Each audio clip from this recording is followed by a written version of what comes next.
Shalom, selamat malam saudara-saudari terkasih. Bersama saya Silviana. Renungan pada malam ini dari Pendeta Dr. Erastus Sabdono yang berjudul Berbau Harum. Kalau kita melihat barang atau benda dari seseorang yang sudah meninggal dunia, apakah mereka adalah kakek, nenek, orang tua atau saudara atau siapapun, maka kita bisa menghayati betapa singkatnya hidup ini. Terlebih kalau kita ada di kuburan, lalu kita melihat nisan yang tertulis nama orang yang kita pernah kenal, khususnya orang yang pernah hidup bersama dengan kita. Kita perlu merenungkan dan menghayati hal ini.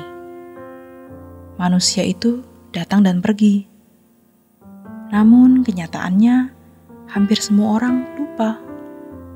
Jangankan orang di luar gereja, aktivis, atau bahkan pendeta pun bisa melupakan hal ini. Jadi hari ini kita merenungkan dan menggoreskan sedalam-dalamnya di hati kita, sehingga kita tidak melupakannya. Firman Tuhan mengatakan di dalam Yakobus 4 ayat 13, "Jadi sekarang, hai kamu yang berkata, hari ini atau besok kami berangkat ke kota Anu, dan di sana kami akan tinggal setahun dan berdagang serta mendapat untung, sedang kamu tidak tahu apa yang akan terjadi besok. Apakah arti hidupmu? Hidupmu itu sama seperti uap yang sebentar saja kelihatan lalu lenyap." Ini yang harus kita ingat. Kalau orang melupakan hal ini, maka ia jadi sombong, tidak menjaga perasaan Tuhan. Apalagi kalau dia kuat, punya jabatan, kedudukan, kekuasaan, uang, atau relasi pejabat. Dan sudah bisa dipastikan, ia tidak peduli perasaan orang lain, apalagi perasaan Tuhan. Ini celaka, laknat, sebab ada perhitungannya. Memang orang-orang seperti ini kelihatannya agung karena mereka kaya, kuat, punya relasi pejabat.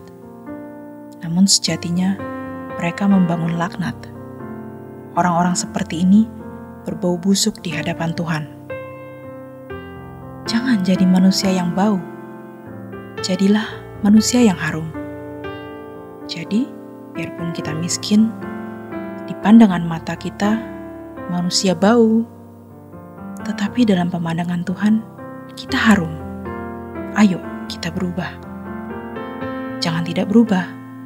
Sebab, pertama, orang sombong seringkali tidak menyadari bahwa ia memiliki waktu hidup yang singkat atau terbatas. Jadi, jangan kita berpikir seakan-akan kita itu tidak pernah mati. Seakan-akan jalan ini tidak ada ujungnya. Ada ujungnya. Dan kita tidak tahu di mana ujungnya. Nah, kalau sudah bisa menghayati hal ini, kita tidak akan main-main lagi. Sambil membayangkan kalau nanti kita bertemu Tuhan, bagaimana gentarnya kita. Tapi jangan tunggu nanti ketemu Tuhan baru gentar. Sejak di dunia ini, dengan hati yang rendah dan hormat, kita datang kepada Tuhan, lalu memeriksa diri, masih ada dosa atau tidak.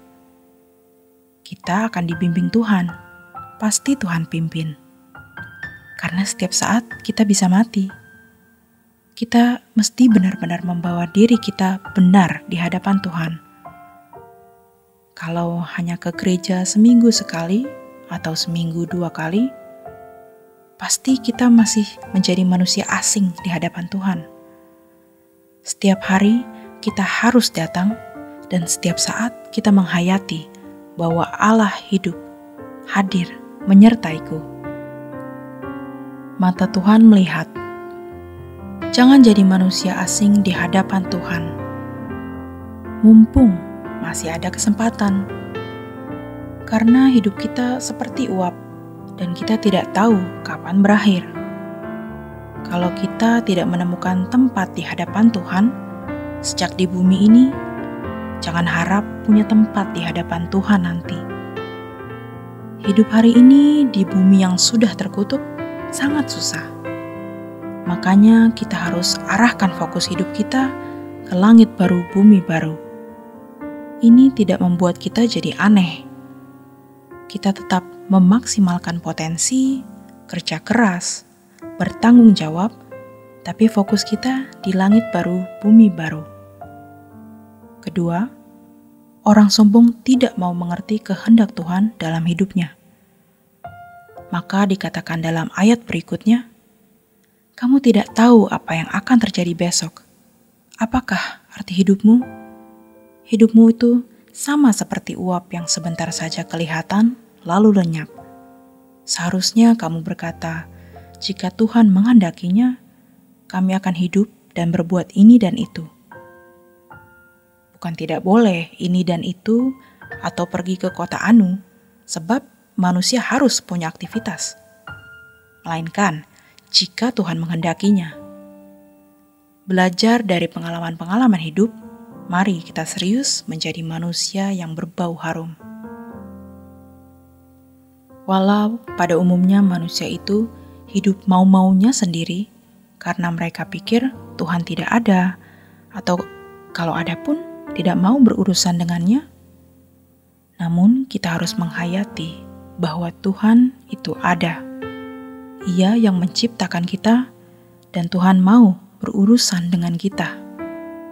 Dan ketika kita berada di ujung maut, maka kita akan menghayati dengan lebih lengkap, lebih utuh, lebih baik betapa singkatnya hidup ini.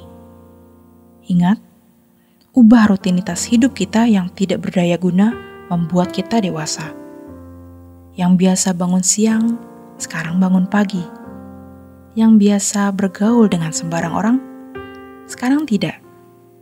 Supaya jangan tercemar yang dapat merusak pikiran. Di ayat berikutnya dikatakan, jadi jika seorang tahu bagaimana ia harus berbuat baik, tetapi ia tidak melakukannya, ia berdosa. Sekarang kita tahu apa yang baik, bukan? Bangun pagi berdoa, mulut dijaga, jangan jahat kepada orang, marah pun ditahan mulutnya. Nanti Roh Kudus akan pimpin kita menjadi manusia yang agung, jadi suami yang setia kepada istri, jadi istri yang setia kepada suami, jadi karyawan yang menghormati dan tunduk kepada atasan, dan jadi pimpinan yang menghargai bawahan. Kita harus berubah demi keselamatan kita sendiri, dan kalau peduli keselamatan kita, maka kita pun peduli keselamatan orang-orang yang kita kasihi. Demikian renungan pada malam hari ini. Selamat beristirahat. Tuhan Yesus memberkati.